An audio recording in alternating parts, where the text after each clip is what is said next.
The latest on the European debt crisis and a new sign that it's spreading across the continent, even here to the U.S. A top U.S. credit agency is threatening to take action against almost all of the countries that use the single euro currency, including France and Germany. Correspondent Mark Phillips is in London with more. And good morning to you, Mark.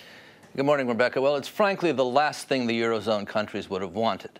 In this crucial week when they're trying to create stability through new rules for how the European currency works, the Standard & Poor's warning that it may downgrade the credit rating of even the biggest, healthiest economies like Germany and France only makes their problems worse.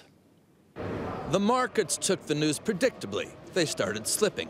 And this just after they had rallied on the news that Germany's Angela Merkel and France's Nicolas Sarkozy had come up with a plan to keep tighter checks on countries which were borrowing too much, which is what has created the problem.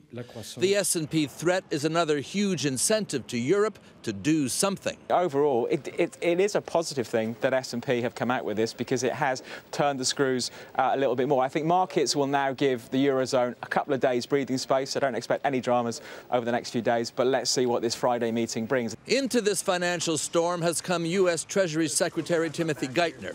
His gym workout a fitting start to a week when he'll run through a marathon of meetings with European financial and government leaders leading up to the crucial summit meeting at the end of the week. The U.S. wants a workable plan from Europe, knowing instability here is contagious. It is what comes out of the summit that Standard & Poor's says will determine whether they carry through on their threat to downgrade Europe's credit rating from the coveted AAA. That would make raising funds to bail out Europe's weak economies more expensive, exactly what Europe doesn't need. Rebecca? Yes, Mark, and we know what it's like to have a downgraded rating from S&P right here in the U.S. They did it to us. What kind of time frame is Europe working under in order to ameliorate these potential credit rating problems, but also the overall situation in the EU?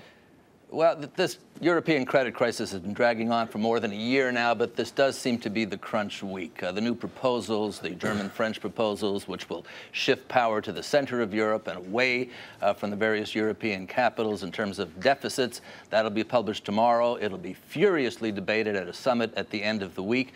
And of course, now there's even more pressure because of the Standard & Poor's threat. Yeah, absolutely. CBS's Mark Phillips in London. Thanks, Mark. We appreciate it.